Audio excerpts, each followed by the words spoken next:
Hello বন্ধুরা, আসসালামু আলাইকুম। আজকে দেখাবো কনসিল ওয়্যারলিং এর সময় কিভাবে পিভিসি বোর্ড ফিটিং করতে হয়।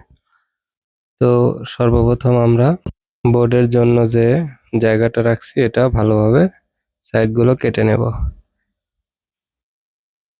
আপনারা বোর্ডের যে পয়েন্ট আছে পয়েন্ট অনুযায়ী এটা কাটবেন। 2 ঘাটের বোর্ড হলে সেরকম কাটবেন মাপ দিয়ে।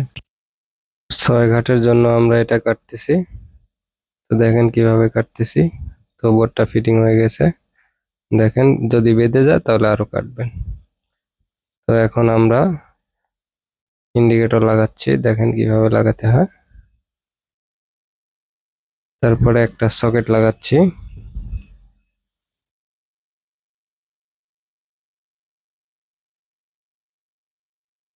এরপরে একটা সুইচ লাগাচ্ছি পাশে।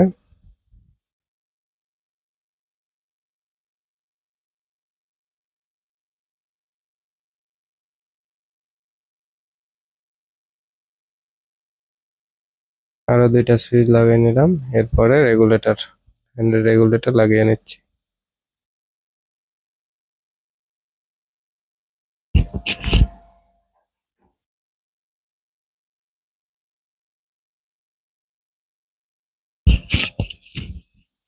তো সবগুলো ভালোভাবে নাট টাইট দিয়ে নিলাম। এরপরে সুইচের প্রত্যেকটা নাট ডিল করে নিচ্ছি। এরপরে পজিটিভ লাইন দেওয়ার জন্য প্রত্যেকটা সুইচের যে কোনো এক পাশ দিয়ে কমন লাইনটা টেনে নিলাম, অর্থাৎ পজিটিভ লাইনটা টেনে নিলাম। দেখেন কিভাবে টানবেন আপনারা।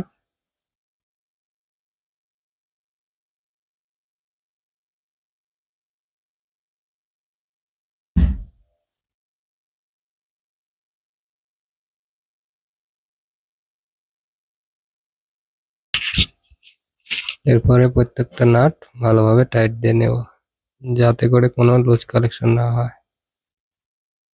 এরপরে ইন্ডিকেটর এবং সকেটের জন্য নিউট্রাল অর্থাৎ নেগেটিভ লাইনটা সংযোগ করব। দেখেন বন্ধুরা কিভাবে কাজ করতেছি। তো এইভাবে আপনারা কাজ শিখবেন। তো এবার আমরা বোর্ডে স্ক্রু আটকানোর জন্য মার্কিং করে নিলাম। এরপরে ড্রিল মেশিন দিয়ে আমরা 4টা বোতাম লাগাবো।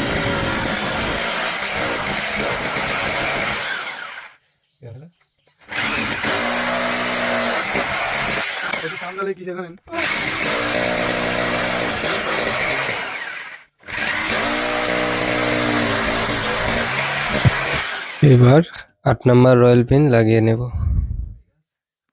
তো দেখেন কিভাবে রয়্যাল পিন লাগাচ্ছি। তো 4টা রয়্যাল পিন লাগানো হয়ে গেছে। এরপরে বৈদ্যুতিক সংযোগ দিব। তো প্রথমে মেন পজিটিভ লাইনটা সংযোগ দিচ্ছি। এরপরে নেগেটিভ সংযোগ দিচ্ছি। দেখেন বন্ধুরা কিভাবে কাজ করি, আপনারা এভাবে কাজ করবেন।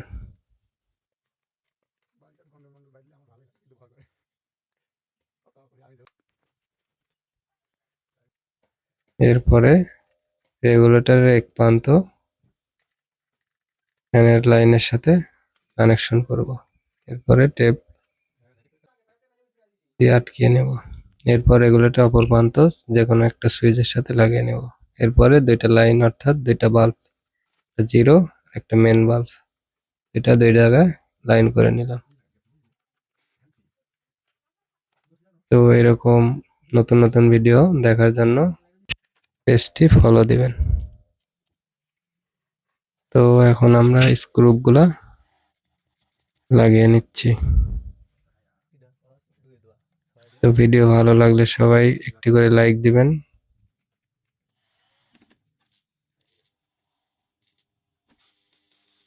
তো দেখেন কাজ কমপ্লিট। এখন উপরের কভারটা লাগিয়ে দেব।